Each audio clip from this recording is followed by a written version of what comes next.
What's up, guys? Today we're going to be talking about The Aggressive by Jim Jackson. This is actually his debut novel. It is a sci-fi thriller. And also, this was my very first ARC read. And I just want to be, kind of transparent about some of this stuff because when I started the channel, I decided that I wanted to keep my honesty and my integrity intact. So when I got hit up by Jim to read and review the book, I was very excited. But at the same time, I was very nervous because, trying to stick to my honesty, if the book sucked, it was like, man, I'm like dreading doing the review. But fortunately for me, fortunately for Jim, and fortunately for anybody that wants to read the book, it doesn't suck. It's good. It gets a big old thumbs up from me. Let's get into it. The book follows three main characters and basically how their paths collide in a very unexpected way. First, we have September Long, who is a special agent, and throughout the book, we just really get to know her as Tim. So, Tim is, like I said, she's a special agent. She's also a badass. She's pretty much one of the best to ever wear the badge, I guess you could say. But one thing about her is she's also kind of a loose cannon. She goes about solving the cases the way she's going to want to solve them, and it usually gets her a lot of flack. She's been kind of backburnered because of her attitude, because of her actions kind of thing. Then we have Anton, and Anton is basically a career terrorist. He is a lot of fun in this book. Jim Jackson did a great job at creating an antagonist for this story. And Anton doesn't waste any time showing the reader how ruthless he can be. I mean, it's real quick and it caught me off guard, but in a very pleasant way. Love me a bad guy. And then we have Leon, who is basically a brand new APSA pilot who catches a lot of flack from just being where he's from.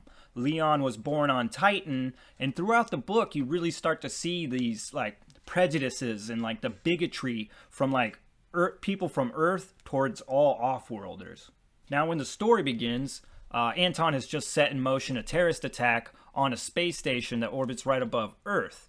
Now, Anton is on the space station that he's about to attack, but he has an exit strategy. He's very smart, and he's accounted for just about everything. The only thing he didn't account for is that, his exit strategy would have him run into the one person that's been hunting him this whole time. Now, Agent September Long, she's been on this Anton manhunt pretty much since her career started, but she doesn't know what he looks like. He's always been one step ahead of her, so basically September Long has just been chasing a ghost this whole time. So now, after the events of Lancaster Orbital, everybody basically makes their escape on this new ship called the Aggressive. And it's just a lot of fun because now it's a cat and mouse game. Because Anton knows who September is, but September doesn't know who Anton is, but September is no slouch. Our newbie pilot, Leon Wood, also makes his way aboard the Aggressive. This is where we see Leon basically get assigned to a separate task, and this kind of brings our side plot into the fold. The story, all in all, has a very kind of old-timey, science pulp fiction feel. And I've even talked to Jim, and he said while writing it, he had pulp science fiction in mind.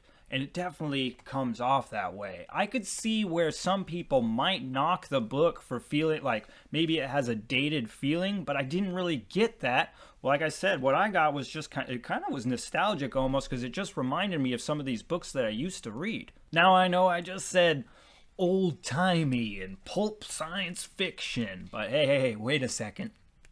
Because Jim Jackson added an extra ingredient to this tale, and that is modern mayhem. That's right. The violence in this book is so gritty, it's visceral, it's great. It's that stuff you want, especially for a reader like me. I love me a dark tale. And a lot of times you just don't find that so much in sci-fi, or if you do, it's kind of like a certain type of violence or grit, This was a breath of fresh air because it just was relentless. It was relentlessly violent at times, and I could just get behind that. Another thing I found really refreshing about the book is just the fact that it takes place in our solar system. Most of the time when you're dealing with sci-fi and spaceships and all that stuff, it's, man, you know, the Earth and the moon, the Saturn, Mars, all that stuff is left way, way behind in the dust. And, you know, now we're in those galaxies far, far away. So it was nice to be, you know, at home, basically. You know, all the planets, all the stuff is familiar. You know, I didn't have to, you know, spend a whole bunch of time wrapping my mind around some kind of new alien planet. Everything was familiar, and I could just, you know, appreciate that, because then it gave, you know, gave me time to let everything else fall into place. Another really cool thing in the book is the tech. The tech is awesome because it is advanced, but it's not so advanced that it's just, you know, hard to wrap your head around. There's actually quite a few things in this book that we still use today. Like, you're going to see regular guns and, you know, just a lot of stuff that you're already familiar with. But the stuff that's advanced, you can easily wrap your head around. It's a lot of fun. One of my favorite pieces of tech in the book was like this composite printer that basically printed out weapons. Pretty badass. One thing I could see that people might have a problem with in the book is possibly the info dumping. Now, personally, I don't mind an info dump, especially in science fiction books. How else are we supposed to learn about this tech that doesn't exist in our time, right? So info dumping is all good and well. One of the issues I do have with the info dumping in the book, though, is there is a couple times where the info dump just gets a little too long, especially when it's placed like in between a conversation. So you'll have a piece of dialogue, you have your info dump, and then you have your next chunk of dialogue. And the problem being is that when those info dumps get too long, you lose track of the conversation. It doesn't really happen that often in the book, but I would say that it does happen where you can catch it.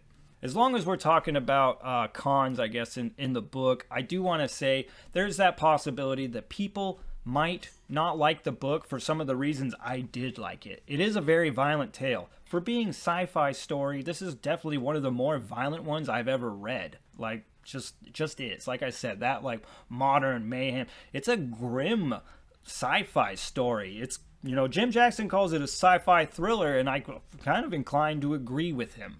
Jackson also adds a little story in the story that I can see where some people might get caught a little off guard, or maybe like just, you know, taken aback by it. In the story, Anton and another character are having a conversation. Really what they're doing is kind of sharing war stories of the sexual escapade nature. Now, this other character talking to Anton describes basically like this one-night stand that kind of goes wrong and only gets worse. Anyway, that little like side story is so gross. It's so nasty. It'll definitely stick in your head. I mean, that's one thing, like, coming out of this book, even though this little like side little like story doesn't really have much to do with the plot, I guarantee you I'll never forget this little bit. And it might be a little too much for some, but I enjoyed it. I should probably also add that Jim Jackson does a very good job of like adding these little flourishes, like things that might seem minor to a lot of people. I feel like they just hit in big ways. There was a minor character in the book named Ardbeg, and man, I was really like blown away with the Anton character, but the character of Ardbeg, even though a very like, you know, small character in the book, so much fun. His dialogue was so enjoyable. He kind of sounded like Abraham Lincoln giving a speech, or like what's that guy, Eugene from The Walking Dead? That's kind of how he talked, and I just enjoyed it so much. And for being just kind of this minor character, I was kind of impressed. I'm always impressed when writers are able to take somebody that's not really key to the story at all, but make them so enjoyable. The other thing he does really well that's sprinkled throughout the book is really just tipping the hat to other sci-fi. There are just numerous little like Easter egg-ish like references to Star Wars, Star Trek, Dune. I mean, just there's a lot in there, and it's kind of fun to catch them. So all in all, it's got a big old thumbs up from me. I think that Jim Jackson's debut novel here is a hit. Like, honestly, like I said, I forgot kind of about this style of sci-fi. I get caught up a lot in that very cerebral, mind-fucky kind of sci-fi. So I kind of forget about those like just like adventurous style sci-fi books that I used to love and read all the time. This one reminded me so much of those, except with that little added element that I crave out of books nowadays, and that's just that violence. Now for my 2 cents, the slow and the struggling. The struggling reader, man, you're going to struggle with the same stuff that you would struggle with any sci-fi book. It's hard to wrap your mind around technology that doesn't exist. And sometimes, here's the thing. You might watch sci-fi movies, million times, and you've seen what the inside of the cockpit or the flight deck looks like, But then when you start to read it, it's a whole different world of describing buttons and metal and all that stuff, and it can be a little intimidating. All I gotta say is that this book has that too, but just hang on. Just hold on and read through. It's gonna take a little while for you to develop the familiarity with sci-fi lingo in books. But once you do, it's pretty easy from there. And for the slow readers, this really shouldn't be an issue for you at all. The book rings in just like under 400 pages. If you're into sci-fi, especially like I said, if you want to get into a book that has that pulp science fiction feel, that has plenty of violence, this by all means will not be a waste of your time at all. And also, let's give a big old thumbs up to Jim Jackson. This story was a lot of fun to read, man, and I appreciate you hitting me up. You didn't have to do that, but you did, and I don't feel like you wasted any of my time. So thank you, sir. And I look forward to the other additions to this saga. I don't know if I mentioned it earlier, guys, but this book is #1 in the Titanwar Saga, so there is more to come. If you enjoy this tale, you're in luck. Jim Jackson's got more coming your way. So, if the story sounds like something that you might be into, well, you can find it on Amazon. I believe it just hit Amazon the beginning of this month, so it is out and available. Go check it out, guys. Now, as always, I want to just thank you guys for spending a little bit of time here at the channel. If you're new, please like and subscribe, and we'll catch you next time. Yeah, what she said. Yeah! Peace.